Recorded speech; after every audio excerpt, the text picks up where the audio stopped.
I'm delighted to be able to introduce to you the Reverend Eric Kayayan from Foi et Vie Réformée, Reformed Faith and Life.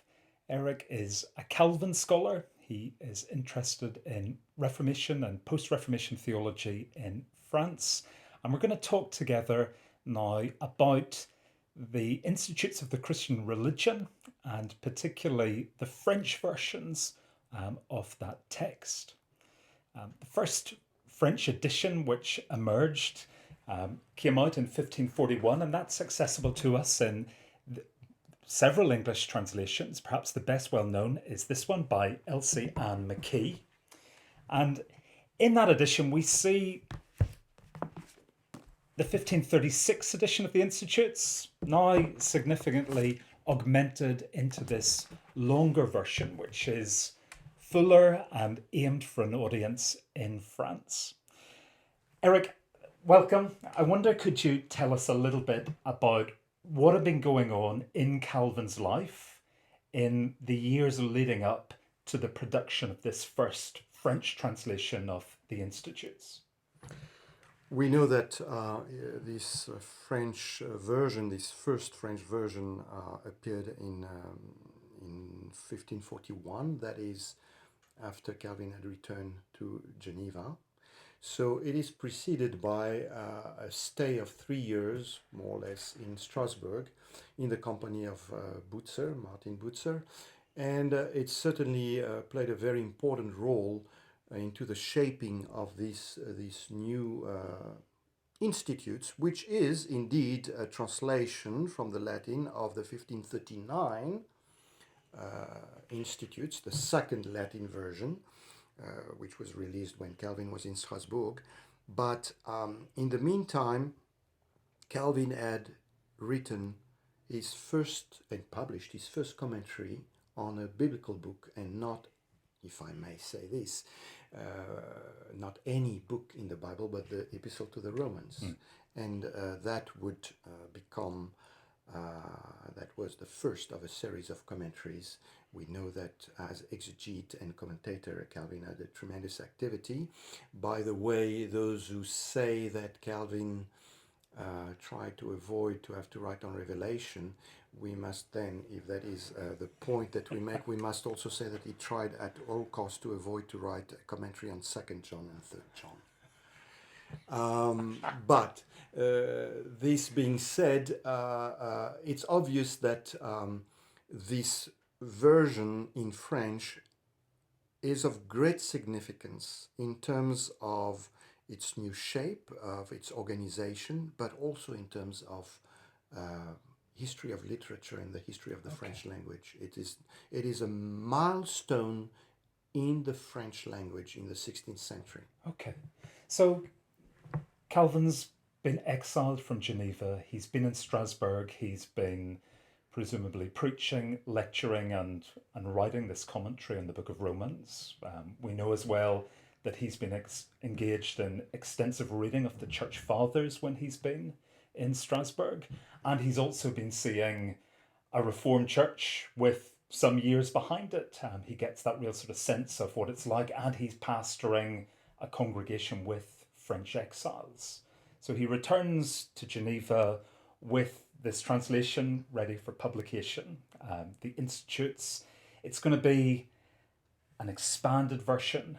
Those initial 6 chapters now become 17 chapters. The material's reworked and it's reorganized. I thought I'd just read a short little section from this lovely little volume by Bruce Gordon, which is not his biography of Calvin that you know about. This is his little biography of the Institutes of the Christian Religion. And there's a little section in the introduction here which I think is so helpful for us in terms of understanding what kind of book the Institutes is. I think you'll enjoy this. The Institutes was never a dusty reference volume confined to the scholar's desk. A passionate author conceived it for flesh and blood Christians, and it was written for the laity who hungered for knowledge of salvation and for young men training to serve as pastors in the emerging churches in France, where martyrdom was their likely fate. Calvin knew the faces of those for whom he wrote. They gathered in worship before his pulpit in Geneva, in the classroom, and on the streets of his adopted city. Calvin would have hated the designation of his Institutes as a book of academic theology. This was precisely what it was not. The Institutes is a book to be lived.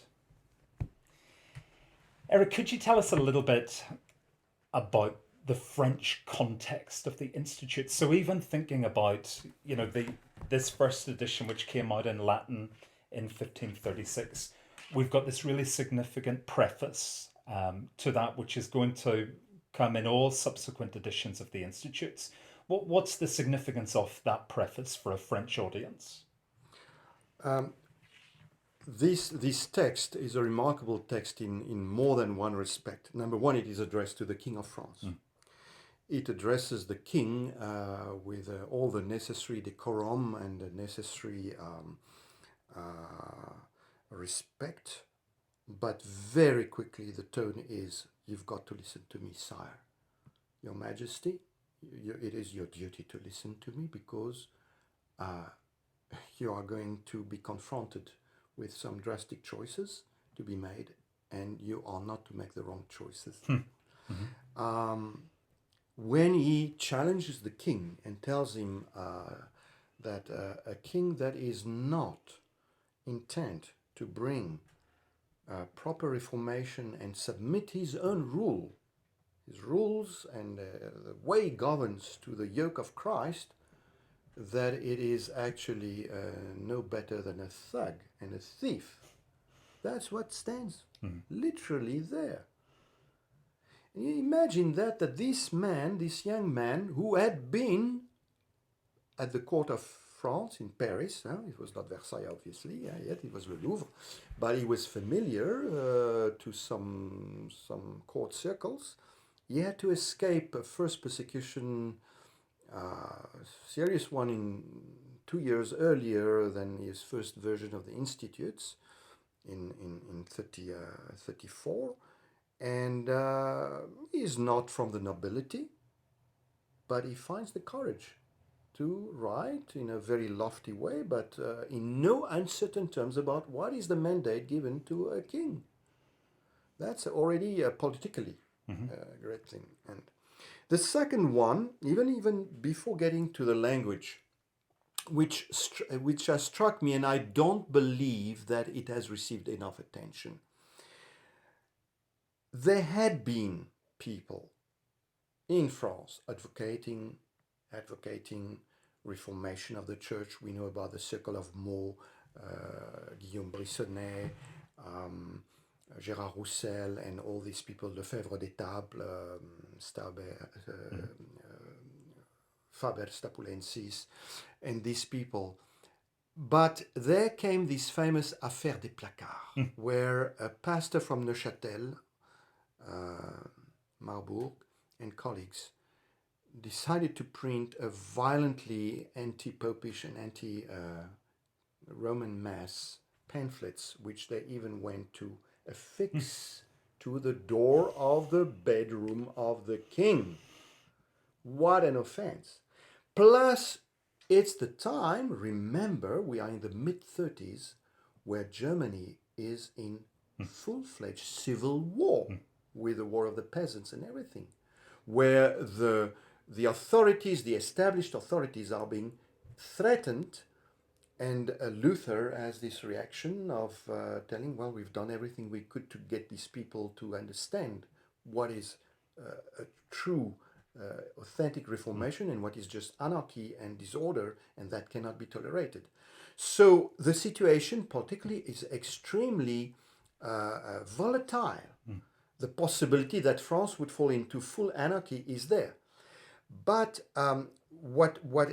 this is on the political level, but on the doctrinal level, Calvin is of the opinion that the doctrine of the Protestants, what they believe, these who are branded Lutherans, has not been in France been exposed properly. And so he's going to do it. And in terms of the civil magistrate, it's interesting even thinking about this first French translation. Calvin's been in Strasbourg, and in Strasbourg, he's witnessed many Anabaptists who have kind of fled there. And that means that in this 1541 edition, we're going to have lots more dealing with the magistrate and the relationship of the church and the magistrate. He calls them actually the Catabaptists, which is not a very nice term in his mouth, the Catabaptists, but he will still honor the widow of one such Catabaptist that had become confessing Christian, Protestant, and when she was widowed from her husband, he married Idlet de Bure. Huh? Beautiful, yeah. And so this is translated into French. It's going to be smuggled into France. There's an edict in Paris which declares it illegal to possess a copy of this. That, of course, does nothing but good for the popularity of this. Calvin's going to become the most widely read French Protestant author in this time. Could you give us a sense, Eric, of what the translation is like? Because in some of the scholarship, it's going to talk to us about this is not some simple, almost mechanical translation of the French, as if he gives us the Latin just strictly rendered into French. It's almost as if this is a reworking of the institutes in French. There's something about the language here. And could you tell us a little bit about that? Yeah, that's correct. Calvin has a high view of French as a language, but at the same time, it's not as if he observes the language and uses a language that already exists. He shapes a language here. He shapes a language which, for the very first time in French history, a language, vernacular language will be used to expose and expound serious subject matters as theology, elements of philosophy, of history. Never had it been done before. That is, Calvin's opens up a field of knowledge to the commoner. And we must remember that this is just a few years after his cousin Olivetan produced the first Bible in French from the Hebrew and the Greek. And we know that Calvin was in some way associated to this undertaking. So could you give us a sense of why the French Bible and the French translation of the Institutes, why those two things belong together in Calvin's mind, why they work hand in hand? Because from the moment on, Scripture is brought into your language, you also need doctors of the church to expound and bring the contents of Scripture in a way that makes all the things and all is accessible. And Calvin specifically says in the preface in French that he has had in mind the French people. He wants to address the nation, not just a very literate people. Okay, perhaps certainly not everybody was literate at the time, but there were enough people from a bourgeois or other estate that were able to read. So you cannot have on the one hand the Bible in French and on the other hand be excluded from commentaries, like his commentaries on Romans appeared in French. So there is a logic of accessibility. And so we can see that in ways, for example, in this French translation, if Calvin's referring to historical figures, he may add a few words of explanation to tell people who these people are. He may cut out some of the references to classical literature because his goal here is to address the French people. Could you give us a flavour of what the French is like? Perhaps even, Eric, you might be able to read us a few sentences, sure. Because, again, Bruce Gordon, when he's talking about this, says this is this rewriting of the institutes in French. So he maybe identifies themes such as, we get these beautiful short sentences. There's a wonderful economy in the language. Could you give us a flavour of that? Before I read an excerpt, and I could start with the beginning of the letter to the King of France, this brevitas, this choice for brevity, is something that he claims already in the preface of his commentary to Paul's letter to the Romans. He says, "I've applied myself to this brevitas, not to write overly long paragraphs, to go to the point, unlike others." And he's not afraid of, like Calvin likes to do this, to praise somebody and just at the very end just to show, but I did a bit better, I think. Your humble servant did a bit better. And he says Butzer is so lofty, and he has got these amazing thoughts, whatever, but I have tried to be more concise. So, And Melanchthon may be more topical. Calvin's charting this course between expounding all of Scripture, but doing it with this economy of words. Like, give us a flavour of the French itself. Here is the beginning that may be known to you in English. Au commencement que je m'appliquais à écrire ce présent livre, je ne pensais rien moins, sire, que d'écrire choses qui fussent présentées à votre majesté. Seulement, mon propos était d'enseigner quelques rudiments par lesquels ceux qui seraient touchés d'aucune bonne affection de Dieu fussent instruits à la vraie piété. Et principalement, voulais par ce mien labeur servir à nos Français, desquels j'en voyais plusieurs avoir faim et soif de Jésus-Christ, et bien peu qui en eussent reçu droit de connaissance. Now, this, you've heard already the word français, which would have been pronounced in François, with a different accent, because the OI used to be way.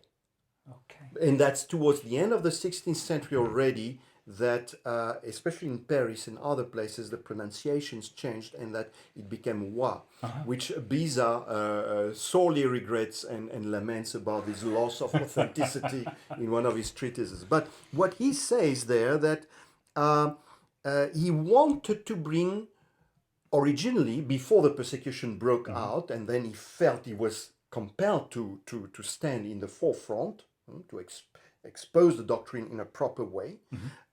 He wanted to instruct some people, and mainly, principally, mainly, I wanted, through this labor of mine, to serve our Français, our French people, our fellow French people, of which I saw many that were hungry and thirsty of Jesus Christ, but very few that had received a proper knowledge, connaissance, knowledge. And remember the initial sentence in chapter 1. What is the true and reliable knowledge, or what can we call true and reliable knowledge in summary? That is this knowledge of God and of ourselves. And so you've written about this. Where could we go to read that? So now, in the Westminster Journal? Yes, in the Westminster Journal, I wrote about the fact that the French editions, as well as the Latin, until 1559, in that very first sentence that is known by any Calvin reader, it has that this wisdom consists in 2 points: knowledge of God and of ourselves. But in the French text of 1560, which is the last edition, it comes a year after the Latin one of 59. It doesn't say just knowledge of God and of ourselves, but he says, and let me read it first in French, c'est qu'en connaissant Dieu, chacun de nous aussi se connaisse. That in knowing God, each of us also would know himself. So there is a totally new relationship, or let's say an articulated relationship between this knowledge of God and of ourselves. That of ourselves cannot take place without knowledge of God. It's not as if there are two knowledges parallel And you could go to one, perhaps you get something out of it, and then you turn to yourself, whatever. Of course, the rest of the institutes made that clear that the two were articulated together. But what's happening in the final text of the institutes is that he has formulated this link in the very first initial sentence of the four books of the institutes. And I consider this to be the core of the program of Calvin in the whole of institutes. Now, Eric, if a student was wanting to engage in careful textual work like that, could you just introduce to us, the text that you've got in front of you here? So we've mentioned how this is available to an Anglophone audience in translation. But what are you using here? Well, here we have at the Gamble Library of Union Theological College a wonderful set, and I'm so delighted to find it here. I have it at home. I did my own studies on Calvin and my master's thesis using this material.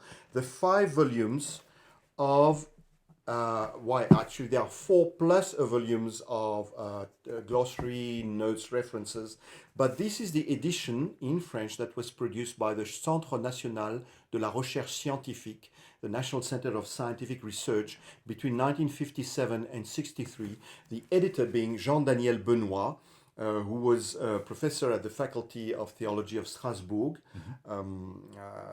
in his time, and who has done an absolutely unique work of comparing the different texts, telling us in the margin when was this added, when did this, is it original 36 text, or is it a translation from the 36 text?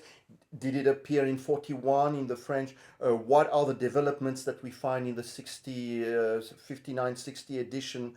Plus, it's really the scientific text of the institutes in French, the 1560 institutes. And it was produced 400 years after, around the 1960s. And Eric, could you tell us a little more even about what this elegant French is like? Like even can you talk to us about some of the imaginative language which Calvin employs? Yes, like Calvin is a master of the use of rhetorical devices, and Olivier Millet, who produced a fabulous edition of the 41 text in French 14 years ago, has done a huge work to study the rhetoric used by Calvin in all his writings. An extremely comprehensive work that Olivier Millet did. And one of the aspects of that we find, especially in the preface to the King, is le style de la véhémence, the vehementia, the style where there is an appeal to emotions via strong words. That is, we are not in an academic style where you dare not show any personal emotion, whatever. Like when Calvin wants to describe the harm that a false doctrine does to the soul, he speaks of a butchery of the souls.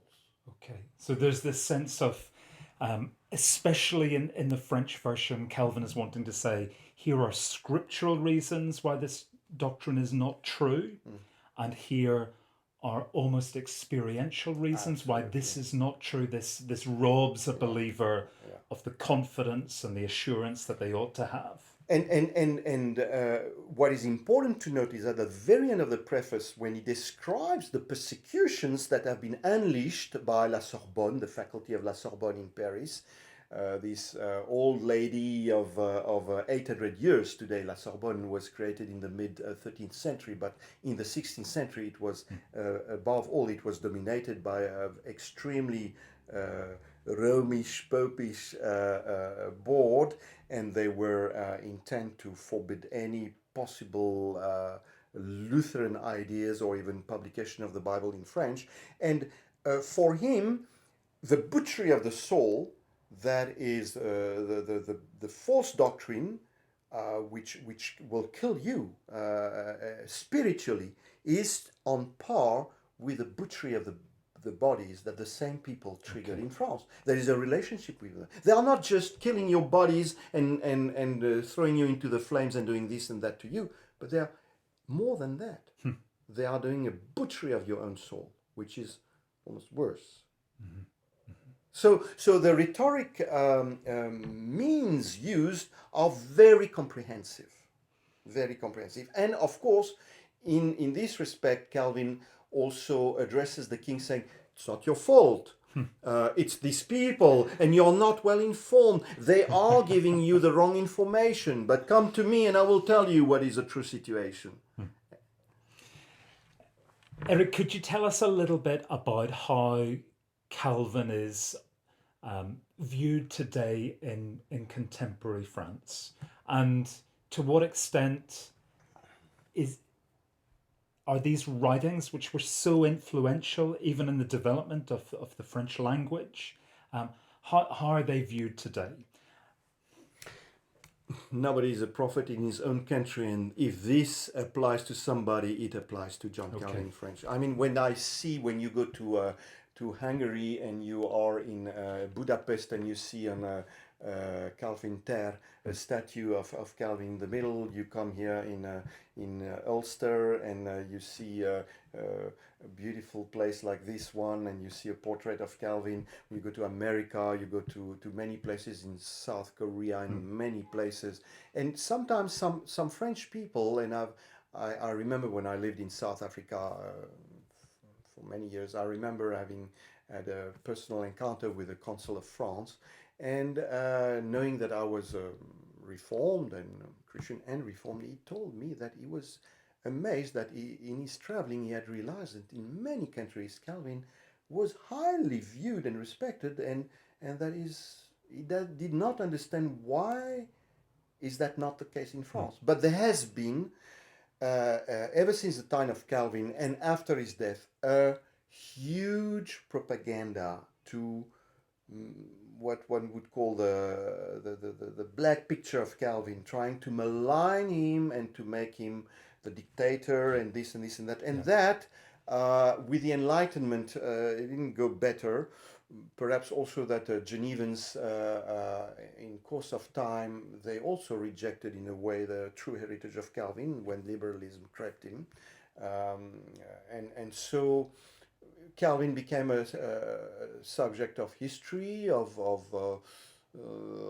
historical studies, but not, I would say, the prophet that he was in his time and still is, I believe, today. So people are very ignorant today, I would say. But there is an edition of the Institutes that was produced by Professor Paul Wells.